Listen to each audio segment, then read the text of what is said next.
this guy started the show lead in with make him carry the ball 50 times a game. That's his punishment. I started the show off, Smitty, by having some, non-negotiables I mentioned. I spoke to quite a few coaches and former players yesterday when he came out with this whole crazy stuff. I just think that we've lost all integrity as leaders, mentors, leaders of men, coaches, captains of the ship, all that type of shit. We've lost it because we're so scared to lose the kid to a portal or because of the bag they're getting on NIL from another place. So make it make sense real quick, Smitty. So you're telling me that if he said there's too much money involved, A, he said that basically he alluded that these players will leave us if we suspend them or discipline them. B, let me be real clear here. So you're telling me this guy can he can get a DUI, put some people's lives at risk plus his own, my star player, which I haven't taught anything to, because I'm just going to give him the keys again. Here you go. Here's the keys that you just drove drunk in the car to. Here's the keys. Instead of taking the keys, like the movie Program, when the coach took Joe's keys, if you remember that fine movie, we're not teaching anything anymore.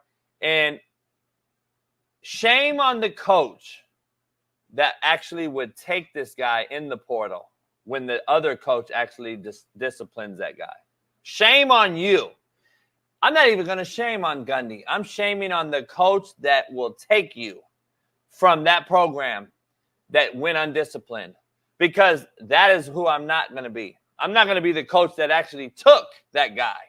And until we get that in order, Smitty, these kids will continue to do what they do. They'll continue to hold the coaches hostage, and they'll continue to make this a player empowerment-driven league, which players don't know what they don't know. They're not old enough yet. They don't have experience enough yet. They need us. Every player and every coach has one bond, Smitty, and you can attest to this. Regardless of if you agree or disagree to my overall take, you can remember this.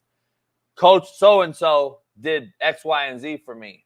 Coach so-and-so got me out of jail. Coach so-and-so helped me when my baby mama got pregnant. Coach so-and-so got me out of a pinch at 3 a.m. Coach so-and-so took care of me and my partners. Coach so-and-so got my mama a couch.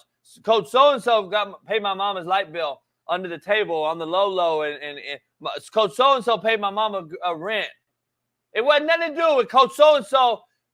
He had a hell of a stunt for me, and I held the fucking guard, and then my player came right off my ass, and I got a sack. You don't fucking say that 30 years later. Right. Like, you talking about what the coach did for you off the field.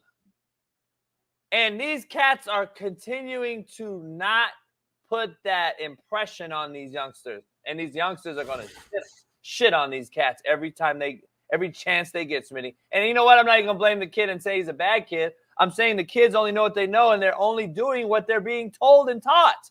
So if this kid is being told and taught it's okay to do X, Y, and Z because you didn't kill nobody, you got away with it, continue to do it and expect a different fucking result. Is insanity, dog. And the coach is at fault on this one. But and trust me, I started it off because I know this motherfucker, and he's a fucking personal, all about self. This is who this man is. He's tried to do several shady things to some of my players behind my scenes. So I never let Oklahoma State on my campus. Booted him out of my office. Listen, this is documented. This is not a guy that I want my players playing for, and this is evident why. Because I'm suspending Ali for I don't know how long. And guess what? Ali's going to be at the forefront of everything, doing everything. He's going to do everything. Or transfer. I'm not begging you and kissing your ass and sucking your dick, motherfucker. This is why we're so fucked up. This is why we are so fucked up. And not only Smitty did we start to show off with what he said, it got worse, Smitty. Like he doubled down, and I'm all for doubling down if it's something that actually means something, but take a listen to this guy talking about him drinking and driving, and it's okay. I looked it up on my phone. What would be the legal limit? Like in Oklahoma is 0.08, and Ollie was 0.1. So I looked it up, and it was based on body weight. Not to get into the legal side of it, but I thought really 2 or 3 beers or 4. I'm not justifying what Ollie did. I'm telling you what decision I made. Well, I thought I've probably done that 1,000 times in my life. And I, it's just fine. So I got lucky. People get lucky. Ollie made a decision that he wished he could have done better. But when I talked to Ollie, I told him, I said, you're lucky you got out light because you make a lot of money to play football. I'm going to go ahead and Smitty, jump in. Go ahead, Smitty, because before you do, I just wanted to say one thing. If that was said just a few years ago, he's fired or on the hot seat. Yeah. Right? I've never heard a coach say that. Now, though, this is becoming the norm, by the way. The coaches are starting to say more shit that's just like outlandish shit because they can. Because now it's a pay-for-play. It's not a amateurism sport anymore. There is no more mentoring and fathering these kids now. These coaches have agreements now with their ADs and bosses saying, you ain't firing me for XYZ because these motherfuckers are making this money now. So whatever I do and say is null and void on my contract. I can't get fired for these things. I've actually seen these things in literature. So this is a fucking wild, wild west. Go ahead.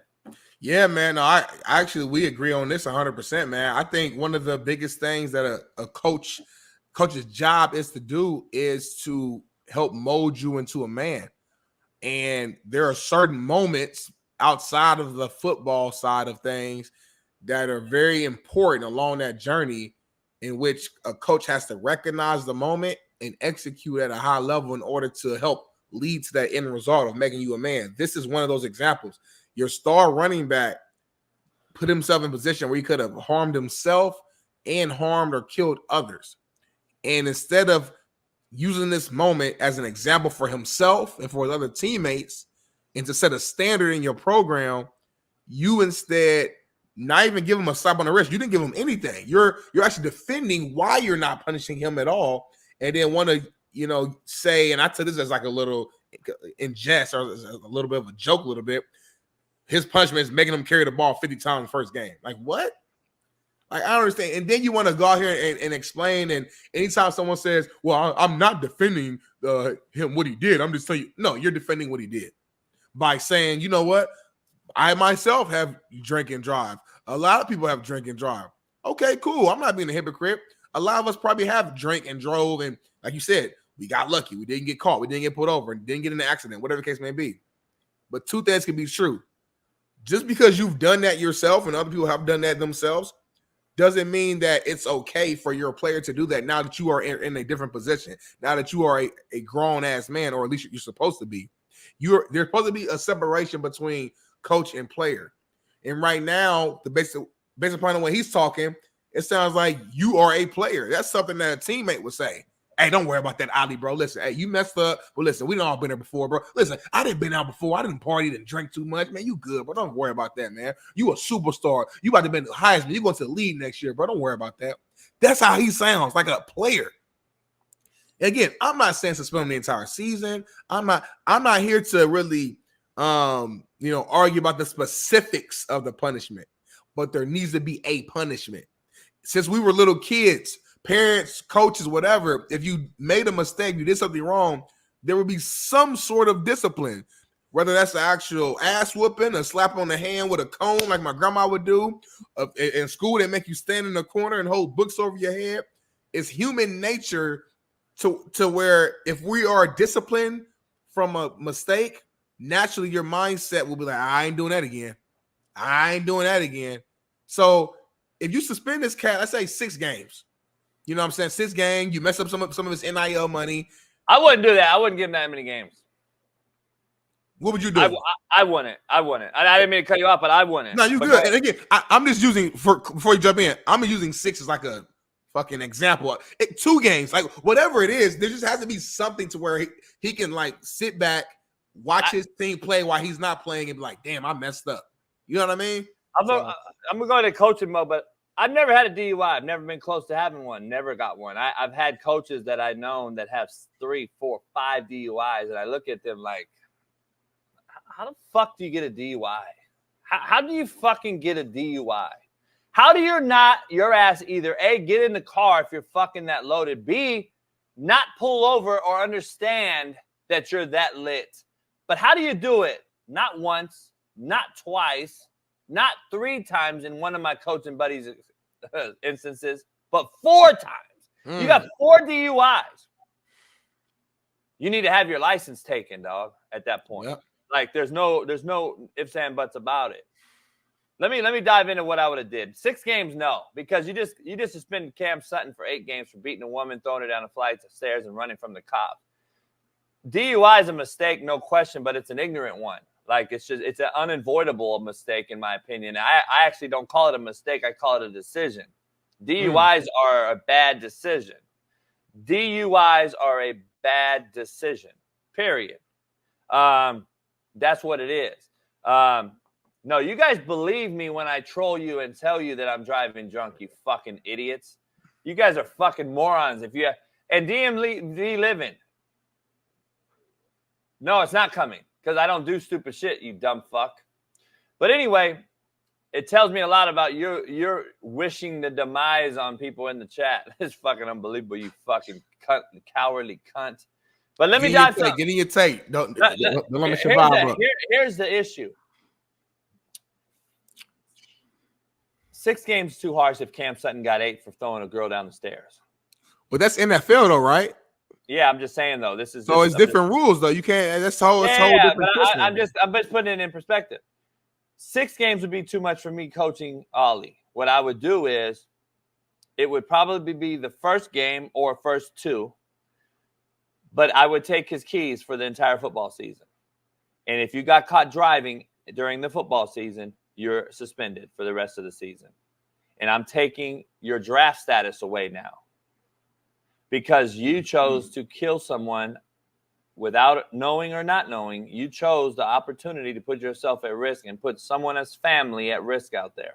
I'm taking your car keys. That is the example. That is the shock treatment that I like to call it, that this kid would understand. Damn, coach took my fucking keys. In 5 years from now, when he's in the NFL, it'll save his life, and we won't have another Henry Ruggs situation. So that's the issue. Take his fucking keys. And that is the shock treatment you need to do.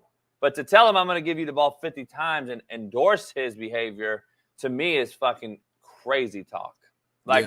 It's just crazy. I never seen nothing like it. So anyway,